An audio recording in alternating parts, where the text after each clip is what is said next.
रामगढ़ नाम के एक गांव में हरिया नाम का एक मजदूर अपने छोटे से परिवार के साथ रहा करता था। हरिया शिवजी का बहुत बड़ा भक्त था, इसीलिए वो जो भी काम करता पहले शिवजी का नाम लेता था। एक दिन हरिया की पत्नी हरिया से कहती है, सुनिए जी, इतना वक्त हो गया है लेकिन अभी तक आपको कोई ढंग का काम नहीं मिला। आखिर कब तक आप इस तरह मजदूरी करते रहोगे? ये कैसी बात कर रही हो रेवती? अपना काम करने के लिए पैसे भी तो होने चाहिए ना। आप कोशिश नहीं करेंगे तो कुछ कैसे होगा? जमाना बदल रहा है, महंगाई बढ़ गई है। आपको अपने परिवार के बारे में भी सोचना चाहिए ना। देखो भाग्यवान, ज्यादा फिक्र मत करो। शिवजी है ना, हमारी सभी मुश्किलों का हल निकालने के लिए उन पर भरोसा रखो, सब ठीक होगा। हे भगवान, अब तुम ही कुछ अकल दो इस आदमी को। कुछ दिनों के बाद हरिया को पता चला कि वो जहाँ काम कर रहा था वो फैक्ट्री अब बंद होने वाली थी। इस बात से हरिया और उसका परिवार थोड़ा परेशान था। ए जी, अगर आपका काम बंद हो जाएगा तो हमारा गुजारा कैसे होगा? अरे इतनी चिंता क्यों करती हो रेवती? सब ठीक हो जाएगा। गांव में बस एक ही कंपनी थोड़ी है, और भी कंपनियां हैं, वहाँ लग जाएंगे। हे भगवान, बस इन्हें काम मिल जाए। भोलेनाथ पर भरोसा रखो, समझी?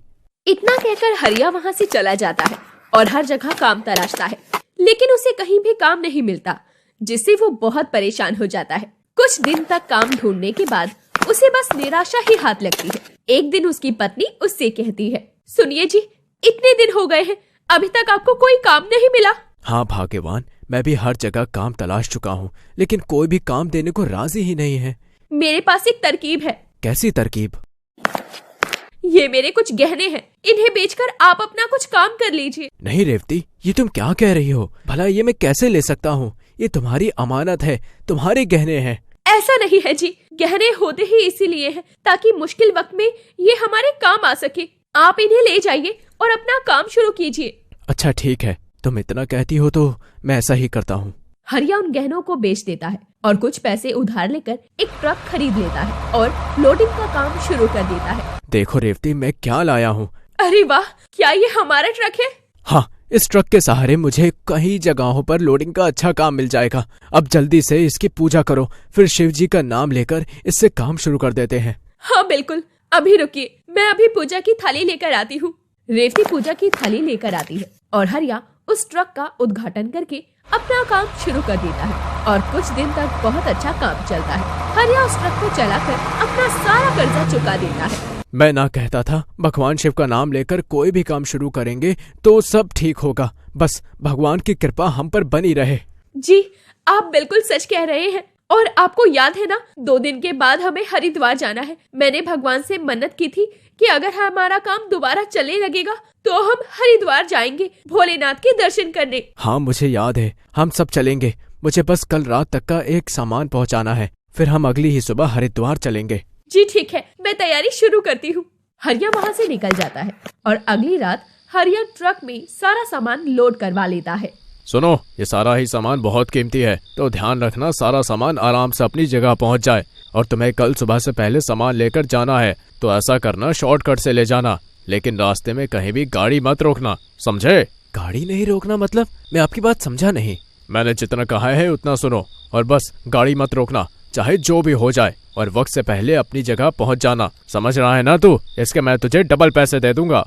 अच्छा ठीक है। हरिया वहाँ से अपना ट्रक लेकर चला जाता है। तभी वहाँ एक आदमी आता है और वो मालिक से कहता है, मालिक, आपने उसे बताया क्यों नहीं कि जिस जगह से वो जा रहा है वो जगह खतरनाक है, वहाँ भूत रहते हैं, और आज तक जो भी वहाँ गया है जिंदा वापस नहीं आया। अरे ऐसा कुछ नहीं है, ये सामान वहाँ तक जाना बहुत जरूरी था, वरना बॉस मुझे छोड़ेंगे नहीं, और अगर सामान पहुँचाने के बाद ये मर भी जाता है तो मुझे उससे क्या फर्क पड़ता है, बस मेरा काम हो जाना चाहिए। ये कैसा लालची आदमी है, अपने लालच के लिए इसने एक भोले भाले आदमी को खतरे में डाल दिया। दूसरी ओर हरिया इन बातों से बेखबर भोलेनाथ के भजन सुनता हुआ उस रास्ते पहुंच जाता है जहां आधी रात रास्ते में उसकी गाड़ी के पहिए पंचर हो जाते हैं। अरे अचानक ये पहिया पंचर कैसे हो गया? मैं तो बिल्कुल ठीक से चला कर लाया था, अब क्या करूं? इसे बदलना पड़ेगा। हरिया इतना कहकर गाड़ी में से ट्यूब निकालने के लिए जैसे ही बढ़ता है, आसपास की जगह से अजीब सी आवाजें आने लगती है, जैसे कोई उसके करीब आ रहा हो। ये कैसी आवाज आ रही है? लगता है यहाँ कोई और भी है। तभी कुछ नकाबपोश आदमी उसके सामने आकर खड़े हो जाते हैं। तुम लोग कौन हो? हम हैं जंगल के भूत, या फिर कह सकते हो जंगल के लुटेरे। क्या लुटेरे? हाँ, और हम सब ये सारा सामान लूट कर तुझे यहाँ मार डालेंगे। बस मजा ही आ जाएगा फिर। नहीं नहीं, ऐसा मत कीजिए, मुझे सुबह तक ये शहर पहुंचाना है सामान। ऐसा मत कीजिए, मैं आपके पैर पड़ता हूँ। ये तो बड़ा ईमानदार है, इसे तो मालूम भी नहीं इसके अंदर क्या है। क्या है? क्या मतलब? इसके अंदर घर में इस्तेमाल होने वाला सामान है। बावले, ये कोई घर का सामान नहीं है, इसके अंदर हथियार हैं जो शहर में आतंकवादियों तक पहुंचाए जाते हैं, और अब ये हथियार हमारे हैं। इतना कहकर एक नकाबपोश आदमी हरिया के सर पर वार कर देता है। हे शिव, मेरी मदद करो। और हरिया बेहोश हो जाता है। इस बीच उसी सामने शिवजी नजर आते हैं, जो कि बहुत ही मनमोहक मुस्कान से उसे देख रहे थे। ये देखकर हरिया की आंखें खुलती है, तो वो खुद को अस्पताल में पाता है और उसके सामने उसकी पत्नी होती है। ए जी, आप ठीक तो है ना? मैं बहुत डर गई थी कि पता नहीं आप कब ठीक होंगे। मुझे क्या हुआ था? यहाँ कौन लेकर आया है? अजीब बात है कि आपका ट्रक पुलिस स्टेशन के बाहर खड़ा था, जिसके अंदर आप बेहोश थे, और कुछ डाकुओं को उसमें बांधकर बंद किया हुआ था। ट्रक कौन चला कर लाया ये नहीं मालूम। इतना ही नहीं, आपके मालिक को और उसके बॉस को पकड़ लिया गया है, क्योंकि वो धोखे से आपके ट्रक में हथियार भेज रहे थे। और उन सभी को पुलिस के हवाले करने के लिए आपको सरकार की तरफ से अच्छा इनाम भी दिया जाएगा। भला हो उस इंसान का जिसने आपकी जान बचा ली। ये काम किसी इंसान का नहीं, बल्कि स्वयं मेरे भोलेनाथ का है।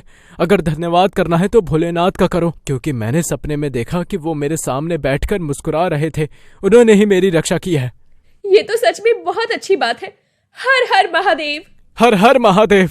हरिया अपने परिवार के साथ अगले ही दिन हरिद्वार जाता है और भगवान के दर्शन करता है।